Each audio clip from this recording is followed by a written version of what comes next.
Hello दोस्तों, आप लोगों का onlineworld.com में स्वागत है। आज हम बताएंगे आप लोगों को भौतिक विज्ञान कक्षा 10 के पाठ नंबर 4 का प्रिज्म द्वारा अपवर्तन तथा वर्ण विक्षेपण क्या होता है।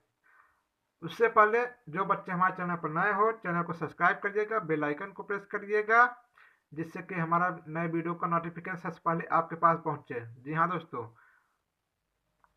अब हम आते हैं टॉपिक पर। प्रिज्म किसी कोण पर झुके हुए दो समतल पृष्ठों के पारदर्शी माध्यम को प्रिज्म कहते हैं। जी हाँ, और झुकाव कोण को प्रिज्म कोण तथा समतल झुके हुए समतल को पृष्ठों को अपवर्तक पृष्ठ कहते हैं। जी हाँ दोस्तों, हम बात करें यूपी बोर्ड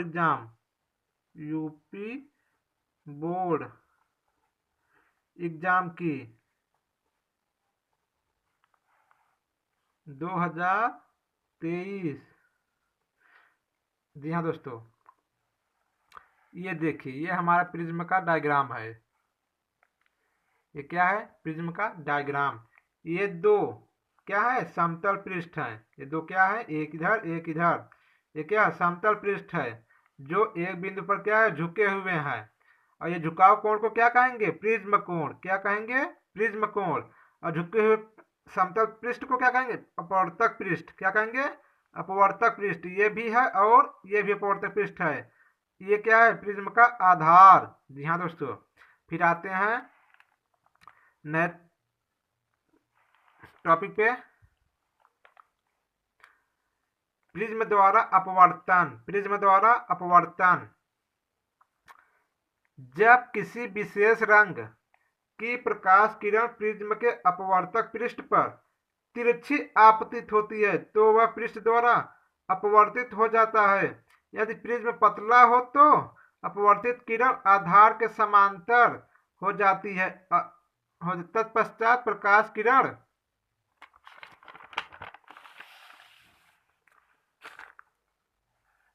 प्रिज्म के दूसरे अपवर्तक पृष्ठ से अपवर्तित होकर निर्गत हो जाती है। जी हाँ दोस्तों, ये देखिए हमारा डायग्राम। ये वायु है, ये हमारा प्रिज्म है। किसका? कांच का। ये लाल किरण है जो प्रिज्म से परिवर्तित होने बाद क्या हो रहा है? पतला प्रिज्म है तो क्या हो रहा है? आधार के समांतर हो जा रहा है। ये देखिए दोस्तों, फिर यहां से क्या हो रहा है? परिवर्तित हो जा रहा है लाल किरण। P Q.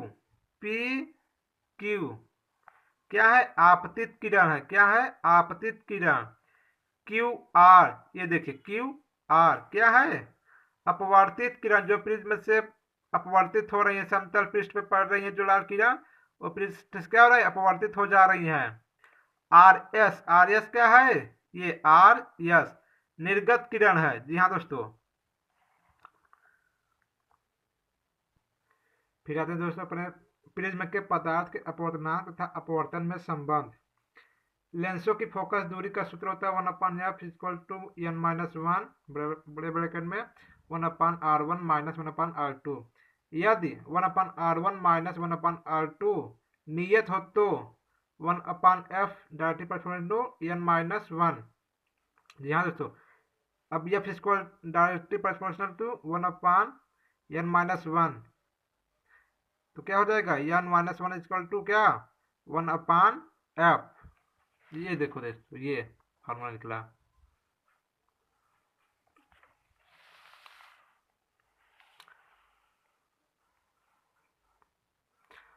अतः स्पष्ट है कि जिस रंग के लिए फोकस दूरी अधिक होगी उस रंग के लिए प्रिज्म के पदार्थ का अपवर्तनांक कम होगा, और जिस रंग के लिए फोकस दूरी कम होगी उसके लिए अपवर्तनांक अधिक होगा। लाल रंग के लिए फोकस दूरी सर्वाधिक होती है, इसलिए लाल रंग के लिए प्रिज्म के पदार्थ का अपवर्तनांक न्यूनतम होता है, और बैंगनी रंग के लिए फोकस दूरी सबसे कम होती है। अतः बैंगनी रंग के लिए प्रिज्म के पदार्थ का अपवर्तनांक सर्वाधिक होती है।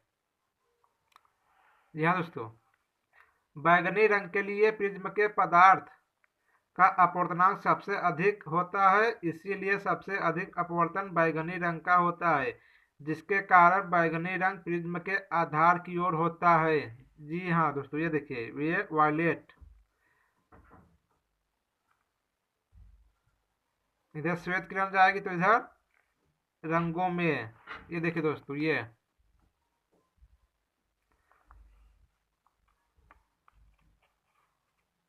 Red, orange, yellow, green, blue. फिर आते हैं वर्ण विक्षेपण क्या होता है। जब कोई श्वेत किरण प्रिज्म के अपवर्तक पृष्ठ पर तिरछी आपतित होती है तो वह अपनी रंगों में बिखर जाती है। इस घटना को वर्ण विक्षेपण कहते हैं। जी हाँ दोस्तों, वर्ण विक्षेपण की प्रक्रिया में प्राप्त 7 रंगों की पत्तियों के समूह को वर्णक्रम कहते हैं। विचलन कोण क्या होता है? Angle of डिवाइडेशन।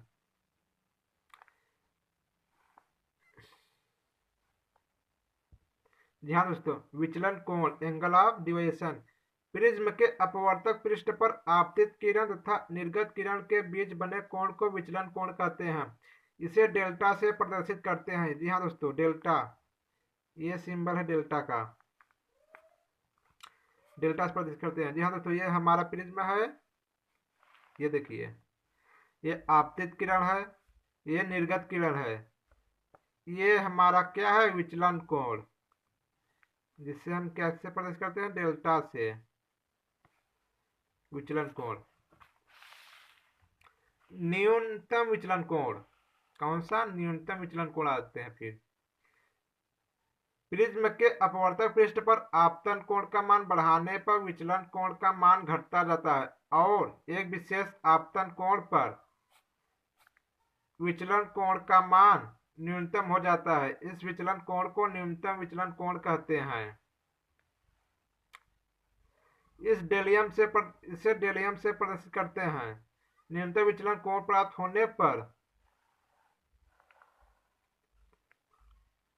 जब आपतन कोण का मान और बढ़ाया जाता है तो विचलन कोण का मान पुनः बढ़ने लगता है। आपतन कोण के विभिन्न मानों तथा इन मानों के संगत प्राप्त विचलन कोणों में खींचे गए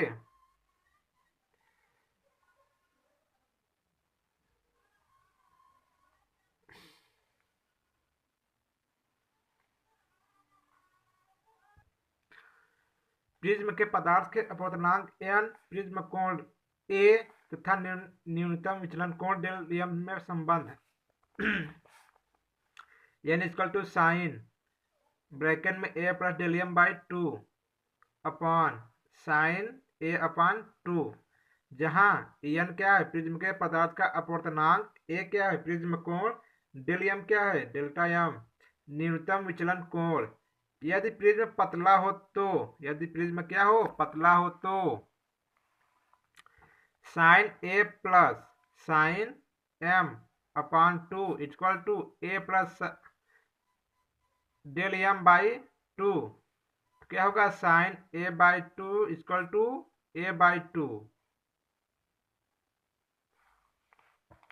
यदि थीटा अति सूक्ष्म हो तथा यह रेडियन में मापा गया हो तो sine del theta equal to क्या होगा? 0। अतः पहले प्रिज्म के लिए n equal to a plus del m upon 2 upon a upon 2, n equal to क्या हो जाएगा? a प्लस डेल m, ये 2 से 2 कट जाएगा, अपान a। जी हाँ दोस्तों, वीडियो को लास्ट तक जरूर देखिएगा। तो ये एन ए हो जाएगा equal to A plus del M, तो इसे इस तरफ ले आएंगे, N A minus A equal to del M, A common ले लेंगे, N minus 1 equal to del M, del M equal to क्या हो जाएगा? एन माइनस 1 ए हो जाएगा। जी हाँ दोस्तों, ये फार्मूला निकला बैगनी रंग के लिए। अब स्पेशल बैगनी रंग के लिए आ गया, del M violet V equal to N V minus 1। लाल रंग के लिए del M R, R means red, equal to N R minus 1। चूंकि N V is greater than N R यानी कि रेड, एन आर रेड, इसलिए del m which greater than del M R. जी हाँ दोस्तों, ये बैगनी रंग के लिए प्रिज्म के पदार्थ का अपवर्तनांक सर्वाधिक होता है, इसलिए बैगनी रंग की विचलन किरण सर्वाधिक होता है और यह किरण प्रिज्म के आधार की ओर मुड़ जाता है। क्या जाता है? मुड़ जाता है। जबकि लाल रंग के लिए प्रिज्म के पदार्थ का अपवर्तनांक न्यूनतम होता है, इसलिए लाल रंग की किरण का विचलन भी न्यूनतम होता है और स्पेक्ट्रम में लाल रंग किरण सबसे ऊपर स्थित होता। जो बच्चे हमारे चैनल में नए हो, चैनल को सब्सक्राइब करिएगा, वीडियो को लाइक करिएगा और शेयर करिएगा। जी हाँ दोस्तों, जिससे कि हमारा नेक्स्ट वीडियो का नोटिफिकेशन सबसे पहले आपके पास पहुंचे। अब आते हैं प्रकाश का प्रकीर्णन। जब प्रकाश किरणें वायुमंडल में उपस्थित धूल के कणों एवं गैस के अणुओं पर पड़ती है तो इन कणों के द्वारा प्रकाश का कुछ भाग नीला सभी दिशाओं में फैल जाता है। इस घटना को प्रकाश का प्रकीर्णन कहते हैं। क्या कहते हैं? प्रकाश का प्रकीर्णन कहते हैं। जी हाँ दोस्तों, प्रकाश का प्रकीर्णन उसी तरंगदैर्घ्य के चतुर्थ घात के व्युत्क्रमानुपाती होता है। ये देखिए, प्रकीर्णन डायरेक्टली प्रोपोर्शनल टू क्या होगा? 1/λ⁴। जी हाँ दोस्तों, ये क्या है? लेमडा है। अतः स्पष्ट है कि प्रकाश के जिस रंग के किरण का तरंगदैर्घ्य सबसे कम होती है उसका प्रकीर्णन सबसे अधिक होता है और प्रकाश के जिस रंग की तरंगदैर्घ्य सर्वाधिक होता है उसका प्रकीर्णन सबसे कम होता है। बैगनी, जम्बुकी तथा नीले रंग का प्रकीर्णन अधिक मात्रा में होता है, अन्य रंगों के प्रकीर्णन बहुत कम मात्रा में होता है। जी हाँ दोस्तों, प्रकीर्णित मिश्रित रंग की आकाश का रंग होता है जिसे आसमानी या हल्का नीला रंग कहते हैं। प्रकाश के प्रकीर्णन आधारित कुछ घटनाएं। आकाश का रंग नीला दिखाई देता है। उगता और डूबता हुआ सूरज लाल दिखाई देता है। जी हाँ दोस्तों, धन्यवाद।